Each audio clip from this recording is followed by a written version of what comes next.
Thank you. And am I pronouncing that correct? Is it Oswari? Perfect. How do you?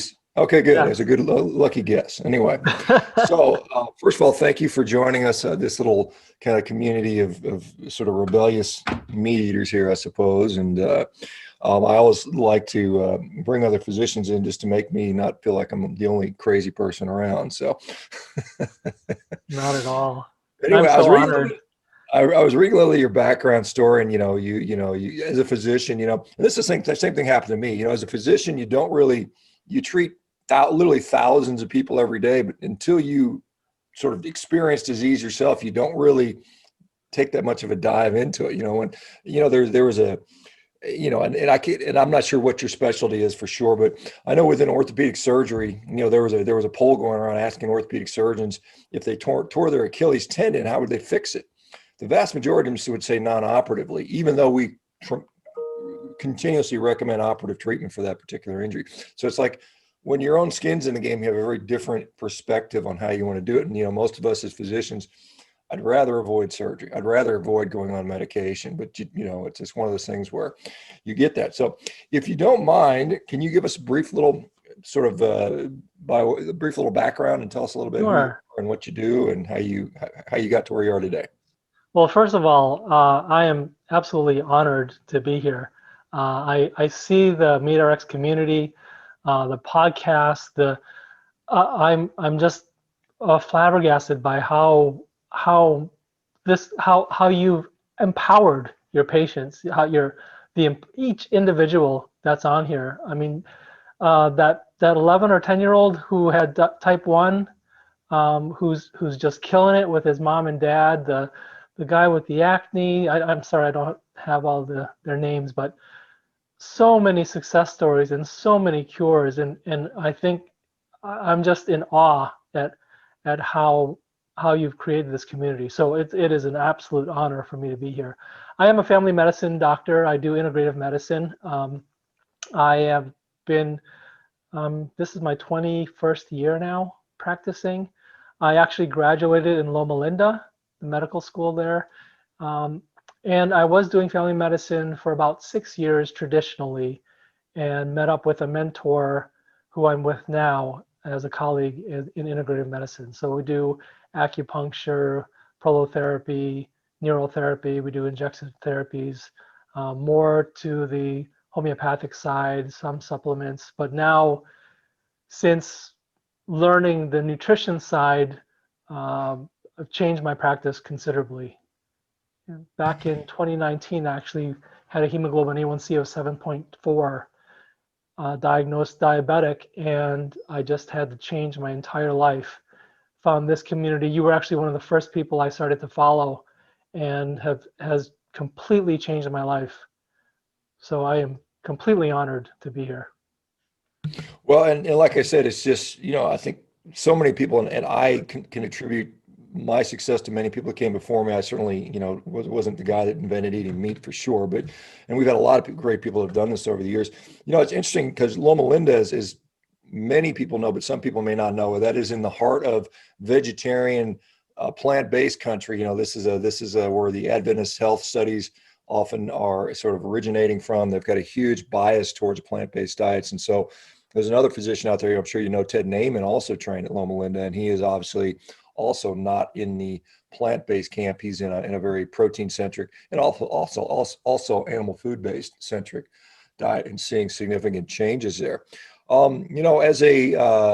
This is one of the things, and I remember when I was going into medical school, and this is back, it's kind of funny. I went to medical school kind of twice, because I started in the 80s, and the late 80s, in 1989, I started medical school. Then I quit to go play professional rugby. And then I came back again in the year, 97. I think I went back to medical school after I got done getting my head kicked in, and started, at a different school. But at that time, I remember that, trying to select, especially, I was not attracted to family medicine or primary care, just because I felt it was very frustrating. Even back then, I remember seeing doctors just saying, "Oh, the patients never listen. Oh, the patients are always non-compliant.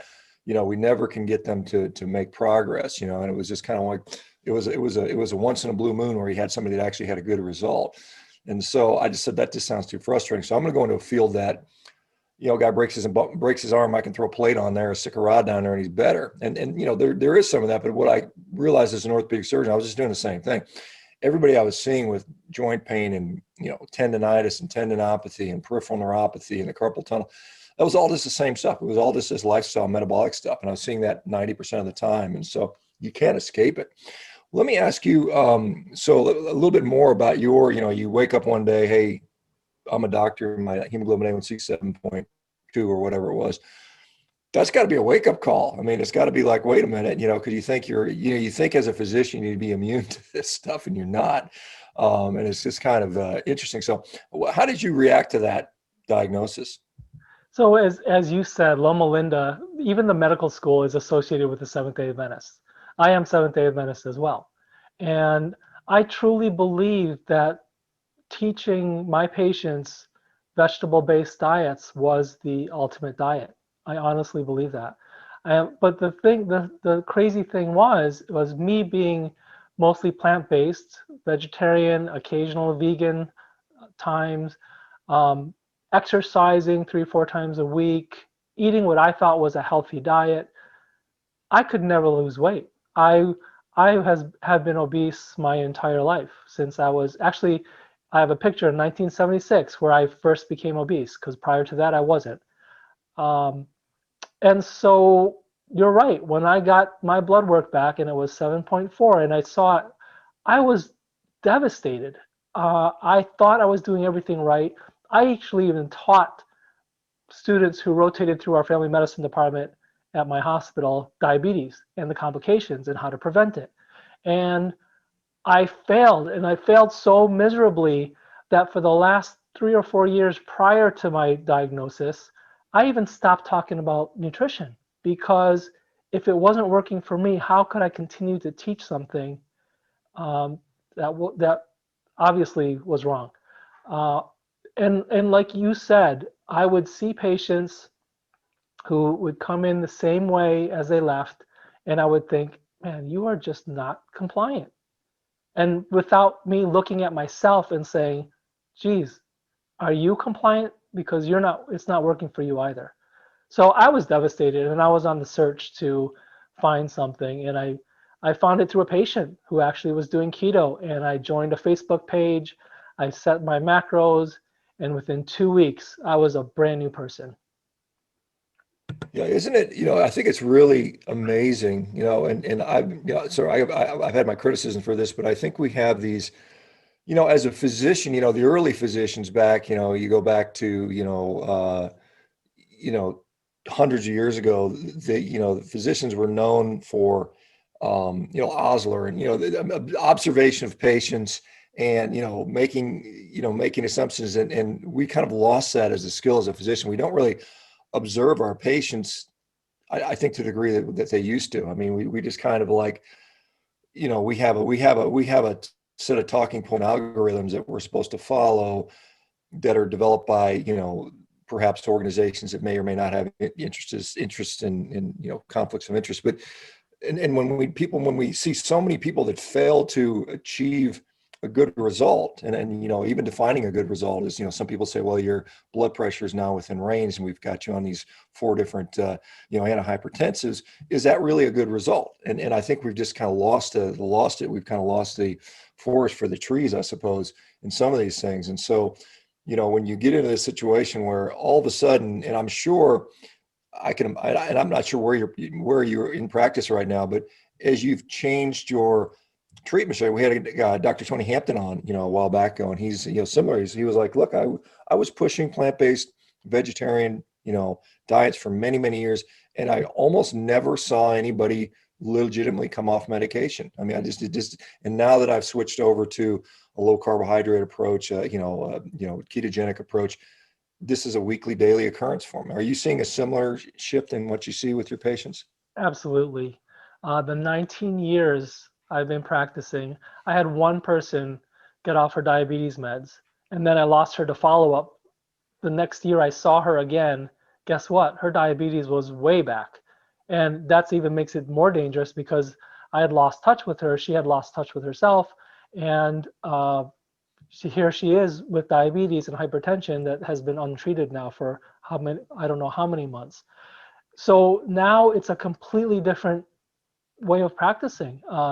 It doesn't matter what they come in with, whether it's anxiety, depression, Lyme's disease, knee pain, back pain, headaches, doesn't matter. I now ask, what do they eat for breakfast and lunch and dinner? And before that, I never asked them what they ate. I really didn't. Now I know that if they come in and say, for breakfast, I eat oatmeal and blueberries, well, I know then what's their snack, because I know you're going to snack at 10 or 11 o'clock. I just had a patient today who, I taught him how to eat low carb, and he would do well for a while, then he'd be lost and then come back, and now he wants to get his blood work, so I sent him some labs for blood work. Well, this morning he has diabetes. So in the past, I would have said, man, you got to be on metformin, I got to check your blood pressure and all this stuff. Now I can encourage him and say, you know what, we got this. Don't worry about it. We will reverse you. It is not a problem. We'll get you back on track and you will be fine. And so now I can take the fear out of my patients because I know for a fact we can reverse these diseases. Yeah, and I like the point that you said. It doesn't matter what they come in with. I ask them about lifestyle, and I think that's so important. I think I went to medical school. I mean, we learned how to do physical exams and H&Ps, and I don't really remember asking much about lifestyle. How do they look? To age appropriate for appearance appropriate for age. The same stuff. The head exam, neck exam, chest exam, Exactly. blah blah blah, belly exam, and you don't even talk about this nutrition. But one of the things this was many years ago when I started getting into this, I was like, I'd see people coming in with, say, tennis elbow, medial epicondylitis.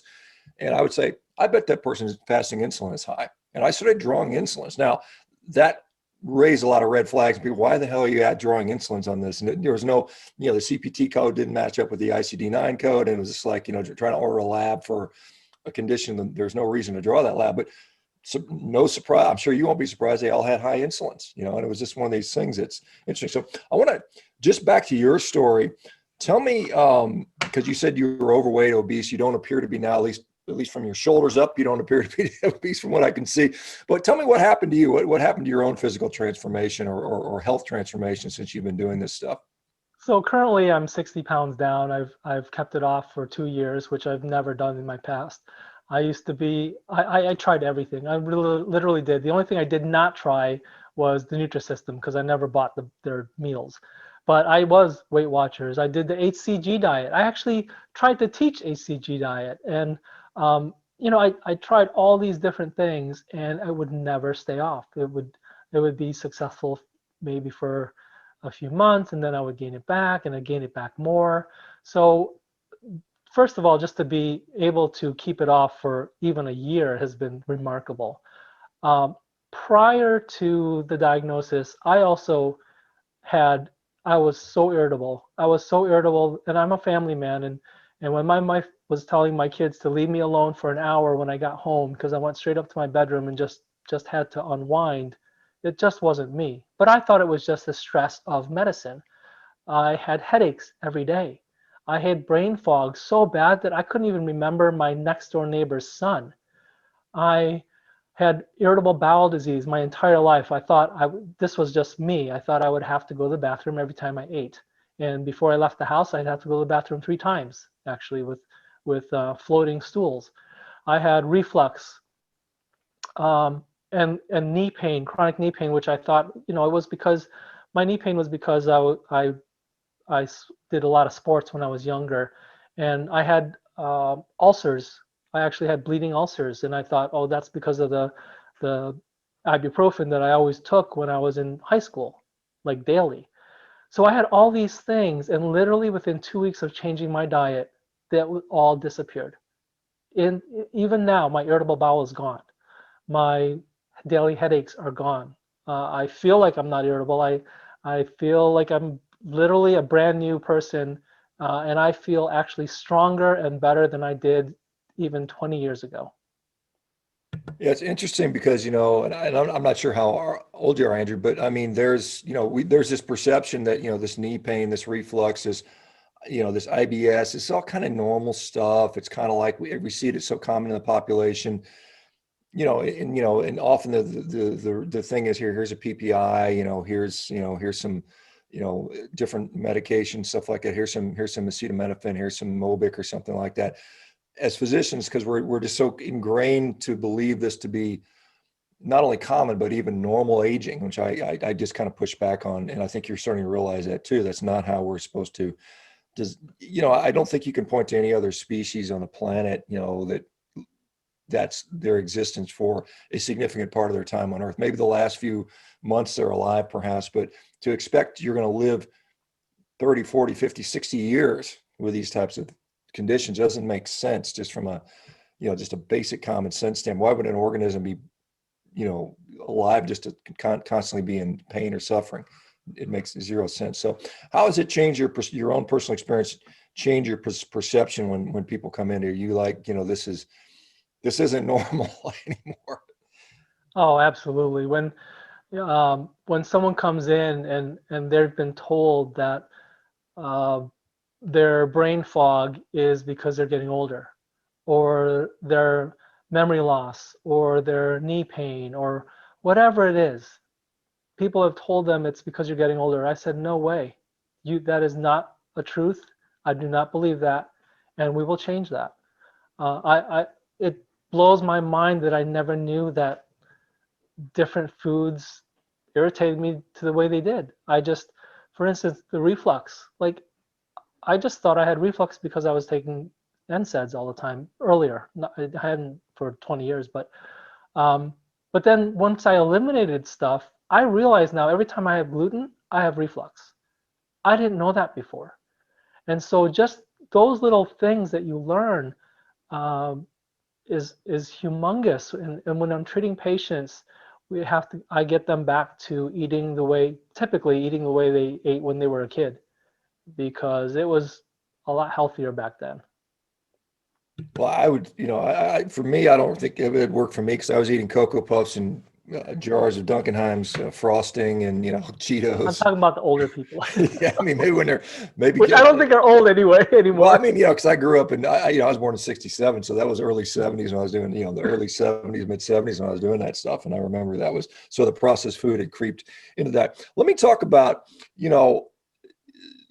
maybe you saw this paper. This paper came out in January. It was basically analysis of the Women's Health Initiative data looking at cardiovascular disease and the underlying associated either lab markers or conditions. And by far and away, diabetes, prediabetes, lipoprotein, insulin resistance score these were the numbers that had really significant high associations. And I always kind of am cautious about associational data, but when you start getting odds ratios of 5, 6, 7, 8, 9, and 10, you start to take attention. And the things like LDL cholesterol were down there at this 1.3.8, 1.38 or something like so. So very, very low. We've been for the last many decades, we've had this cholesterol-centric model of heart disease or disease in general. It's been like the number one goal of every physician on the planet. I remember when the Know Your Numbers campaign came out, it was like the vital signs, and it was just like know your numbers. And one of them has always been cholesterol, cholesterol. Are you starting to see more nuance in that? I think it's fair to say at least there's more nuance than before. I mean, before it was, LDL above whatever, 190, 140, depending where your risk factors are, automatic, low fat diet, statin, so on and so forth. Have you changed your practice around looking at those numbers? Because I get a lot of people that ask me, hey, I feel great. I've lost weight. My hemoglobin A1C is great. My blood pressure is normal. Everything feels great, but my LDL cholesterol went up. What do I do? What do I do? How do you deal with those situations? That is probably one of the, if not the most asked question and hindrance to going a meat-based, asking people to have more meat in their diet and lower their carbs. Their cholesterol is always the first thing that they mention. And I've been so ingrained in it, even in the beginning, not the last 6 months, I've been okay, but the first year and a half about talking about this, I even felt guilty, like, what am I going to do with this high LDL? As I've done more research and I've listen to some amazing folks in this community like Ivor Cummings and David Feldman's and Nadir Ali and Brett Scher and all these guys.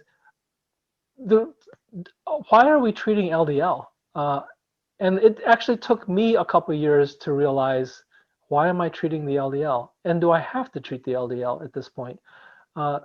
When you look at the metabolic markers, the ATP3 and the NHANES data, LDL has nothing to do with do you have some metabolic disorder? It's the HDL, it's the triglycerides, it's the waist circumference, your blood pressure, and if you're on any medications for metabolic disease. LDL is not in there. And even the calculations for cardiovascular risk, LDL is not there either. So I've learned a lot, and now I'm mostly looking at the triglycerides to HDL, the total cholesterol to HDL, the waist circumference, and LDL is out there. If we don't treat the metabolic disease underlying it, then yes, LDL is a big problem. But treating the metabolic disease is gonna neutralize the LDL, in my opinion. Yeah, I think there's a lot of, emerging evidence that would support, that just would start to support that. Of course, there's obviously, you can talk to many cardiologists and they still have this very much a, LDL cholesterol centric model of atherogenic plaque development. Do you use any ancillary tests like, I often tell people, hey, look at your carotid vessels, look at your heart, get a CAC scan. Is that something that's part of your typical workup for these folks? Absolutely. Coronary artery calcium score is very important. Again, the fasting insulin, like you were saying, I make sure their thyroid is working well too. There's so much thyroid disease in this country too, for whatever reason.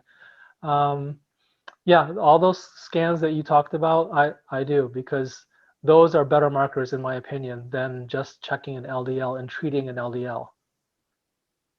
Yeah, I certainly agree with that sentiment. I think, I don't just, because people ask me all the time, hey, my LDL is whatever, it's high. And I said, well, we can't discount it completely because it is relatively important, but we have to look at the whole picture and you have to understand your overall cardiovascular score. I mean, there's factors that are beyond your control, your age, your genetics, your sex, male or female, but there are a lot of things that are there that you can look at: blood pressure, waist to height circumference, inflammatory markers, glycemic control, you said triglycerides, HDL, those ratios, and so on and so forth. And then very importantly, what's going on with the vessels, because that's, at the end of the day, that's what we really care about.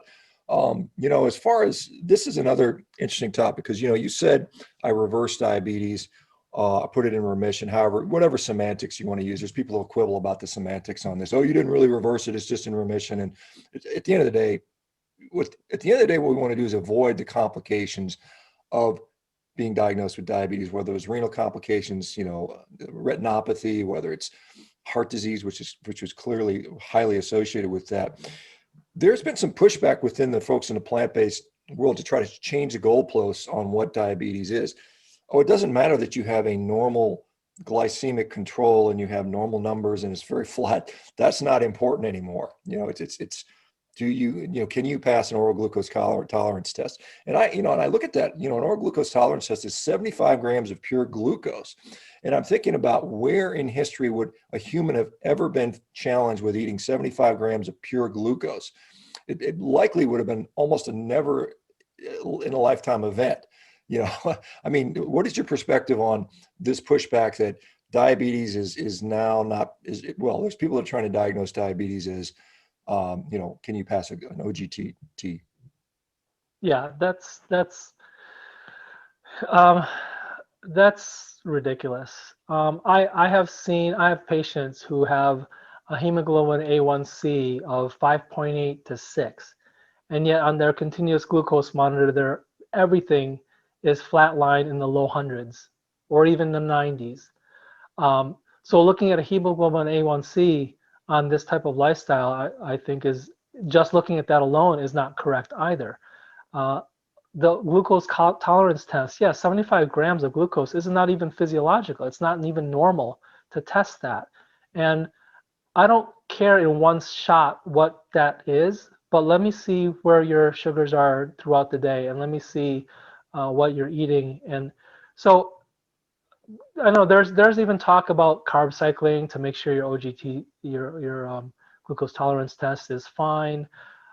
I for myself personally, I know that I've become diabetic, or I was diabetic, and I always have to be careful, and I'm not gonna budge from that, because I can change I could, as fast as my diabetes reversed, I can get diabetes that quick as well.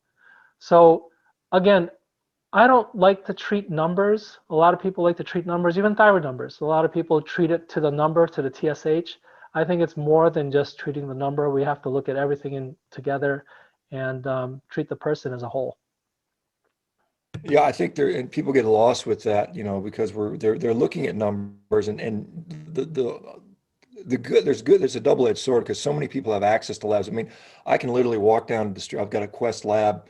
I mean, a mile from my house. I can go there and order. I mean, I could get $10,000 worth of labs without a physician oversight or anything. I just order it. Now, do I know how to interpret those? Do I know what those mean? Can I put it into clinical context? I mean, I think I can as a physician, but I think the average person on the street, they'll get a number that's out of range or in range, and it may not even be, it may not actually apply to them in that particular situation. They have to understand the nuance with that. And I always talk about, clinical, what's the clinical presentation? This is something that most people that don't have a clinical background don't seem to realize. And that's most people out there commenting on labs or getting labs. And so that's been a little bit of an issue with that.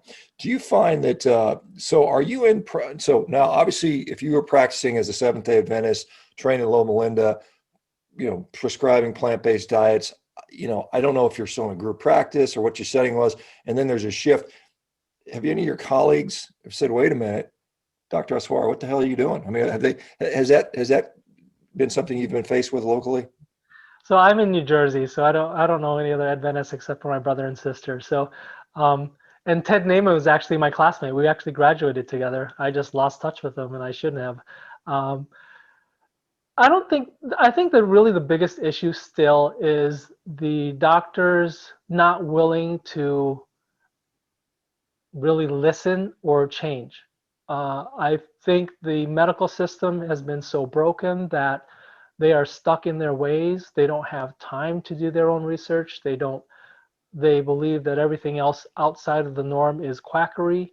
And that's really the biggest pushback. The pushback isn't from patients anymore. The pushback is from the doctors, the specialists, those folks who have literally scared these patients to make any change for themselves. That's why I love your community so much, is because you have empowered them to look for their own health, to actually advocate for themselves.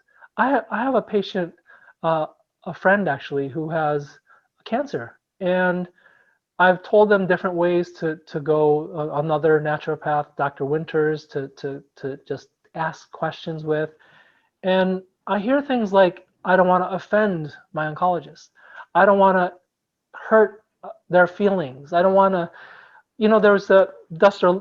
David Lustig did that type 1 grit study with 300 type 1 diabetics, young type 1 diabetics, and controlled their A1C to 5.7. And when they surveyed, I think only 46% of them felt comfortable telling their endocrinologist what they were doing. And some of the reasons why they didn't want to tell them, the parents said, I didn't want them to accuse me of negligence or child abuse. I mean, that's ridiculous. You're, they love their way of life. They said everything, they're controlling it well, and yet they're afraid to tell their doctor because they're afraid of being accused of child abuse. That's pretty ridiculous. Yeah, and David Ludwig's study, the type 1 grit study, this is kind of Richard Bernstein's group, and I'm actually quite familiar with that because he's doing a similar study within this carnivore community, and they're going to Oh, be wow. publishing a very similar type of study that they've done, and I've seen the data, and the data once again looks very good for low carb carnivore, and so there'll be more data that's going into the university. So Belinda Leonards and David did that study. But yeah, it is, if you look at the average outcome, particularly in young kids with type 1 diabetes, they have horrible control because first of all, kids aren't very responsible to start with. And then they end up with, I think, an average blood glucose of 180 or something like that. I mean, it's just, and that's considered acceptable. The fact that, the endocrinologist and the American Diabetes Association's target is 7. Anything under 7 is fine. And Bernstein's saying, hey, look, you need to see 4.8. You need to be seeing a normal number. There's no reason you cannot have a normal number.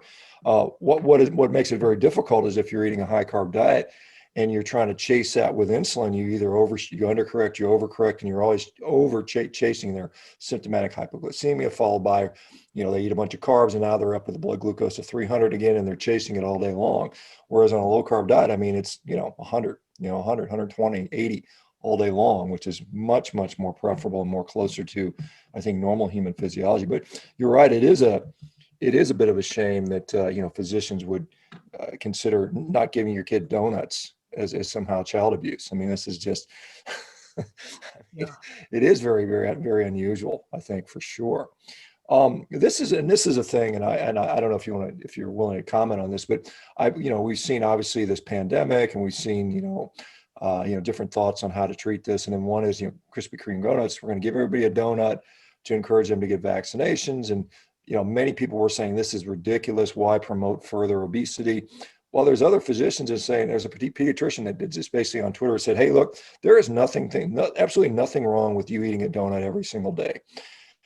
I kind of have taken, and technically perhaps maybe you could eat one donut a day and still be okay. But I think these are the same physicians, and I was in this position, you probably were too, where you're like scratching your head. Why are all my patients coming in with gut disorders and IBS and autoimmune issues and depression? Why can't we can't figure this out? And yet we're willing to say just eat a donut every day. Does that frustrate you at all? It is very frustrating. Absolutely. And when you tell people when people tell you, well, everything in moderation, well, there's some people who can't do moderation. There really are some people who can't do moderation. And I would literally put I can't either. I can't do things in moderation. It's either one way or the other. And it is maddening. It's maddening especially with COVID, which is actually not completely COVID, because it's any SARS virus that's positive is classified under COVID anyway. That one write-up that said if we change obesity, diabetes, hypertension, and cardiovascular, that it would have prevented 65% of hospitalizations. If you look at the top 10 reasons of comorbidities for COVID, probably I'm probably on the low end, 75% of them are metabolic issues that could be changed just by diet alone. So yes, it is very frustrating that we are concentrating on the virus rather than concentrating on what we can do to take care of ourselves. And the other thing that kills me is that there are so many people living in absolute fear of this virus. Absolute fear in everything they do, not seeing their parents not seeing their kids, not allowing their kids to visit because of the virus. And literally let's take care of our health and drown out the noise of the Krispy Kremes, because that's 100% marketing. That has nothing to do with their kind heart. That's completely putting their name out there so that they can make more sales in the future. Let's get away from that and let's take care of our own health. Yeah, we talk about there's a vector or a virus, and then there's a host, and we completely ignore the host. A 90-year-old is not going to become a 20-year-old, but you can actually improve the health of a 90-year-old. You do it in your practice, or an 80-year-old, they can still make progress and gains. And I've seen so much resource. I can't go outside and go to any place where there's actual human beings and not see signs about social distancing, wearing a mask, get your vaccines. That message is, it is ubiquitous. It is everywhere. It is 24 hours a day, 7 days a week. And not one word has been about, hey, maybe you should cut down on junk food. Hey, maybe you should do a little bit of exercise. Without spending any additional money or resources, you could marry those messages at the very least, and we're seeing none of that. And I just, the sort of the cynic in me says it's because everybody's bought off, and we're just, kind of sort of realizing that pharmaceutical companies and processed food companies control the message. But do you feel that there's been sort of a missed opportunity here to address our metabolic woes in this country? Can you imagine if we spent the money that they're they're spending on masks and the signs to wear masks and the advertisements to wear masks. Can you imagine if we took that money to teach people how to eat?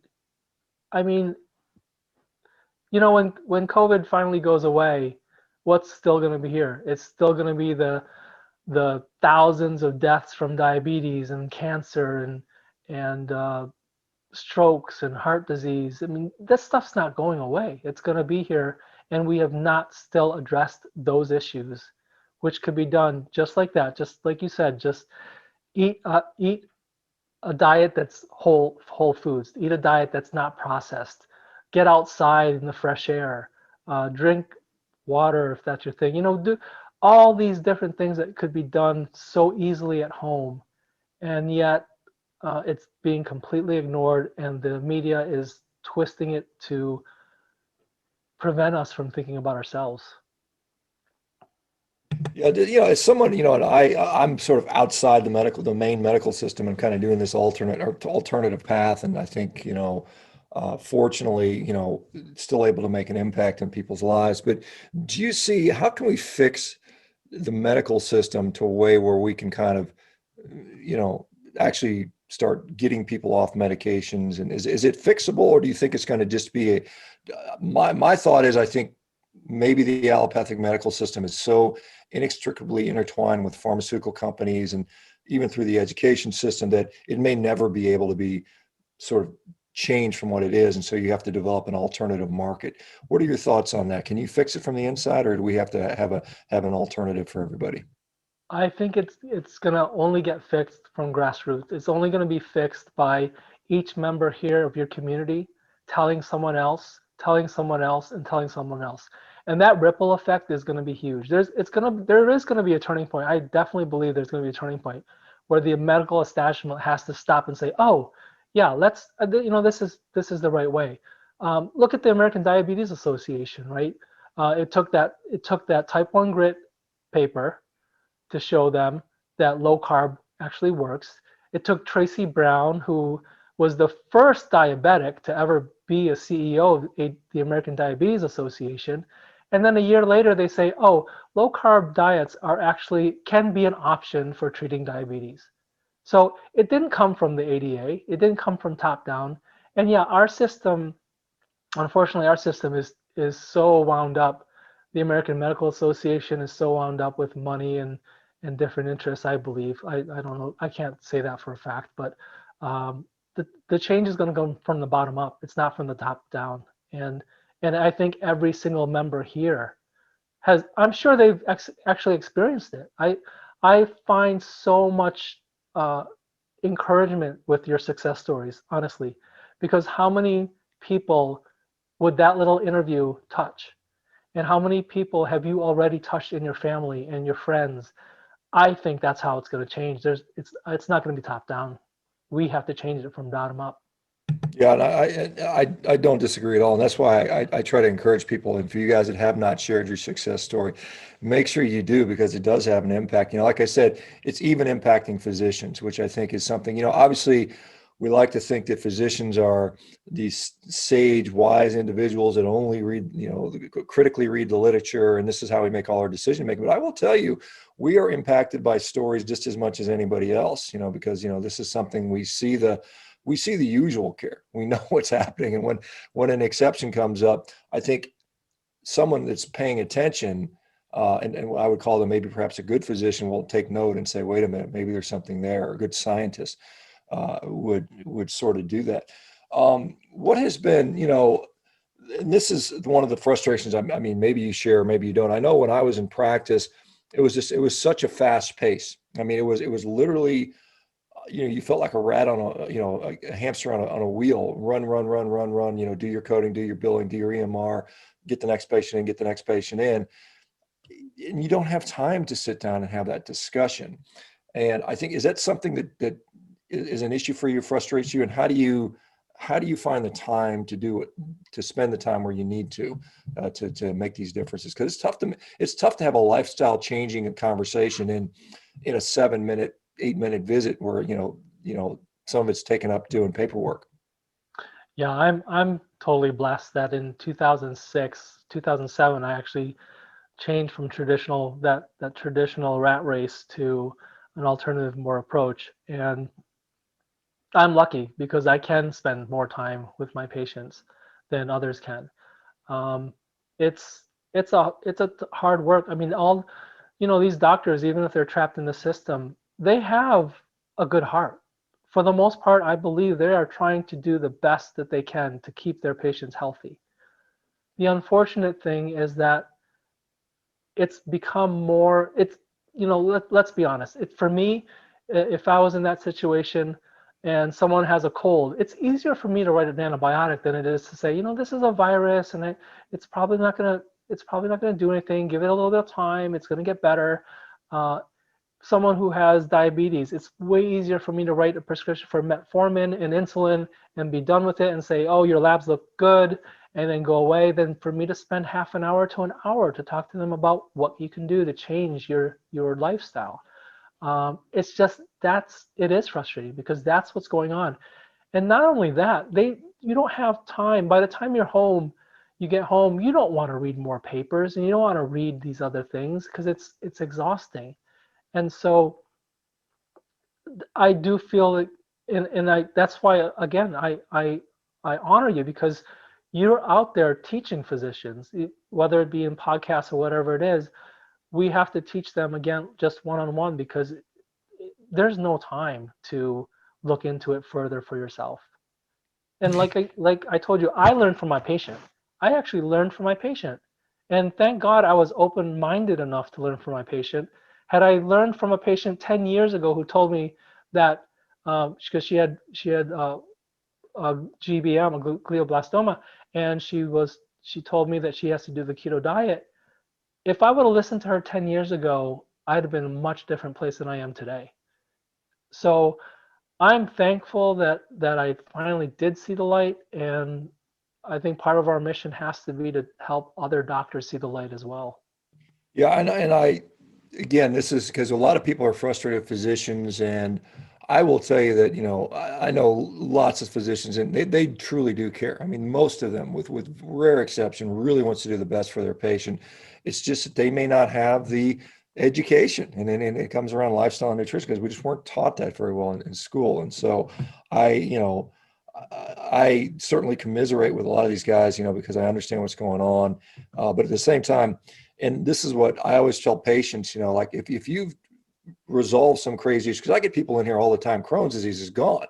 And I'm like, did you go back to your doctor? No, I stopped seeing him. I said, no, go back and let him educate your physician Yes. on this. My rheumatoid arthritis, the symptoms are gone. I'm off meds. Yeah. I'm off the Humira. Go back to your doctor, teach your doctor, because maybe you make it change his mind, maybe you don't, but if enough of them do, eventually the physicians will start to say and question these things. And maybe we get some curious ones, will start doing clinical case reports, and then we get clinical trials done, and this is how we change it. But it is, I mean, like I think if you've been cured of an issue, part of that part of that prize is going back and letting other people know about it and helping. And I do think this Oh, grassroots, absolutely.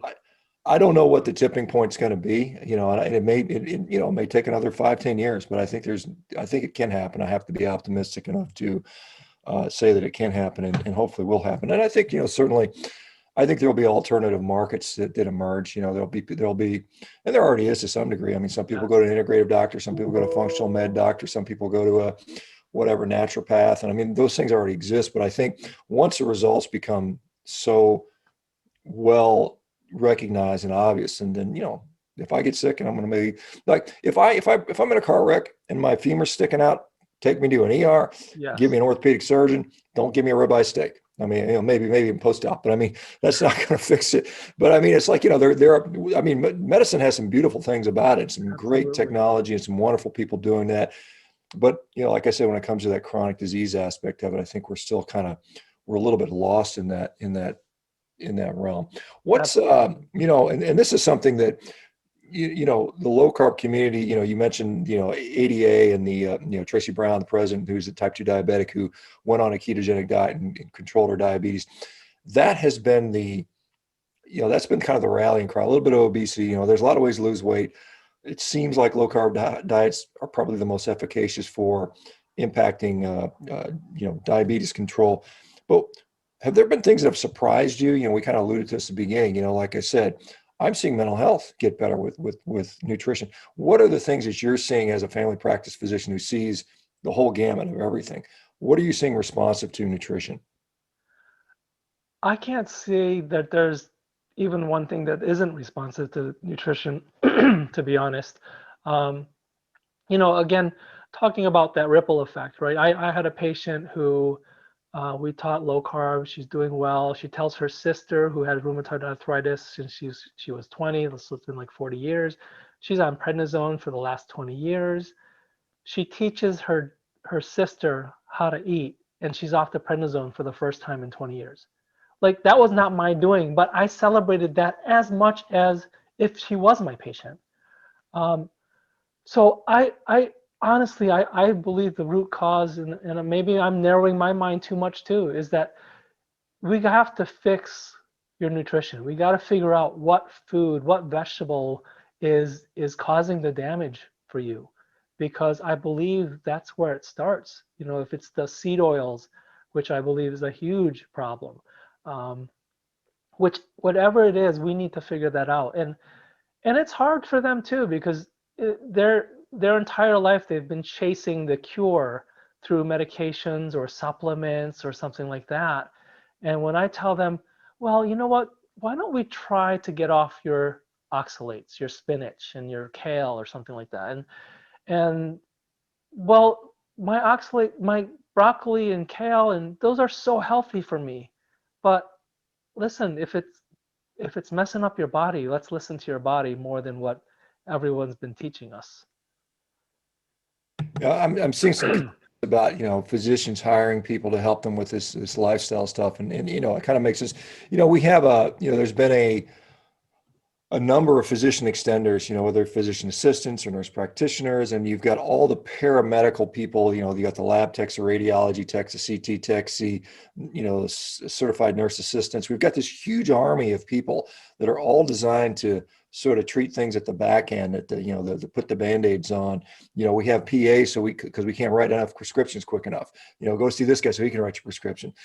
Where, maybe if we use those people in a lifestyle, and hired people that could do that, and you could share your time. Maybe that's how you transform things. Um, you know, that may not be aligned with, and this is a problem with working with big healthcare corporations or hospital systems. That doesn't align with the bottom dollar. I mean, that's getting, as an orthopedic surgeon, it was pretty clear to me I was paid and I was there to operate on people. That was my function in society. That's what they wanted me for. There's no real interest in you dissuading people from surgery. That's not good for paying the light bill or keeping the CEO with his $3 million a year salary. I mean, this is one of the things that I think hopefully, we've seen a pretty steady number of physicians that graduate every year, maybe a slight increase over the last few decades. The number of physician extenders and then administrators has gone up, exponentially. Yeah. And it's, you can clearly see that the art of medicine is now the business of medicine, and healthcare is now, I like the term disease management, or I even call it disease maintenance, because I think we just kind of maintain people in very basic disease and, kind of putting Band-Aids on their symptoms. But do you see a role, or how do you, like I said, if you don't, do you have anybody that helps you with this? I mean, some physicians actually have used our community as they'll send patients to us, and we've got a whole coaching system. But how do you think how can we better improve that in efficiently use time? I think what you've done here is amazing that you have these coaches available 24/7 too. I mean, it's amazing. The only person that I have right now helping me is my wife, who is a health coach. But I'm trying to build that team. That was part of the vision this year, was to build that team so that I can teach other, whether it be health coaches or life coaches, to help with folks, because I can only do so much by myself. And I'm telling you, and as you know, there are people there's some people who can just take it and run. And there are folks who literally really need that one-on-one, and it's invaluable. So I'm trying to build that community, and you're right. And what you've done here is just amazing, and it's something that probably should be modeled because of how successful it is, really. Well, and the one thing, and there's something called a network effect. And, the nice thing about the communities is often the communities, the cream rises to the top and the community makes itself better. And, like I said, I think there's things that we have not learned yet, like a lot of these questions we have regarding lifestyle, you're not going to be able to fund that study. I mean, you're not going to get Pfizer to pay for a lifestyle study. I mean, it's not going to happen, and so you can actually collect this data from the bottom up. And, like right now, things are top down, it's in honestly, when you look at how the drug development comes along, it's like criteria one, is it $1 billion drug before we even consider developing it? And if it potentially has a potential to be a very profitable drug, then we'll jump through the FDA hoops and do the studies to do that. And so that's that top down approach. And so you get that, and the drug comes out, and then the people teach the medical organizations, which hire the physician experts to give the talks. And you've been to them. We've all been to the dinners where the expert tells you he'll spend like 3 seconds talking about a lifestyle, and the next hour of the presentation is how to use the various drugs that the company is selling to alter some minor number in your patient, which is kind of interesting. But where so do you have any online? Are you strictly in person, or are you developing an online presence as well? I'm developing an online presence eventually, yeah. But yeah, I look, I before I forget, um, when I first got into the space, you hear about Professor Tim Noakes, who was persecuted by his country, Gary Fettke, the same thing, Evelyn Bourdois, there's another lady in Sweden, I believe, but Dr. Baker, you went through it too, and so it blows my mind that hospital systems, medical societies, the state medical society would actually go after folks that are actually healing people. And for what you've gone through is absolutely it just makes me so angry, because all the people that you've touched, and they don't even care about that. They only care about their bottom line. And again, it has to change from the bottom up. I don't think it's going to come from the top down, just in those instances. It's just there's too much money involved, and that's their bottom line. And unfortunately, you think a hospital system has the patient in mind, but honestly, I just don't see that anymore. The ironic thing for me in my particular situation is I had the hospital CFO contact me about 2 years after, I left, and they said, "Yeah, you basically were railroaded." I mean, this is a guy who's the CFO of the hospital, basically told me and admitted that they basically railroaded me. But that's the way it is. Unfortunately, it's just, and then hopefully, some people have the luck or the support to land on their feet. I fortunately did. I mean, it's still something that I'm still recovering from, as far as financially and that type of stuff. It's just a tough thing. But I think you're right. I think enough of us are starting to figure this out. The communities are growing. I see more and more physicians, just figuring this stuff out. And I'm hopeful, and I remain optimistic that we can change that. And I think people like yourself and others that are changing every day. I think the more people that are willing to step up and say this, like I said, they can't swat everybody. When the mosquitoes come out, you can only, you can only go after so many of them. And I think that, there's something that, I think there's something to be said for enough of us doing this, and I think it will happen. But I think it's something that I'm excited for. I really look forward every day. And when just I hearing your agree. story and hearing how you've done this, and then the next physician and the next physician, and every physician is impacting, literally thousands of people. And so I think we're going in the right direction. So this is really good. I'll tell you what, Andrew, where can people find you? I've got to go. Unfortunately, I've got to do a consult with a patient here in a minute. Where can people find you on social media if they want Sure. to become one of your patients? Where would they go? So on Twitter, I'm Oswari, AOSWARI. My website is centerformetabolichealing.com. And again, this has been such a pleasure. I'm so honored to be here. And I really just want to lift up your community, because you guys will do incredible things. I really, really believe that. And I see your hope and encouragement because I can see it. You can just you guys putting out podcasts so often, man. It's amazing. It's amazing. So I thank you for the opportunity to be here. Well, and the feeling's mutual. Thank you for coming on. And I think just, I think people hearing how it's impacting other people and other physicians gives us more hope to continue on. And so continue doing what you're doing.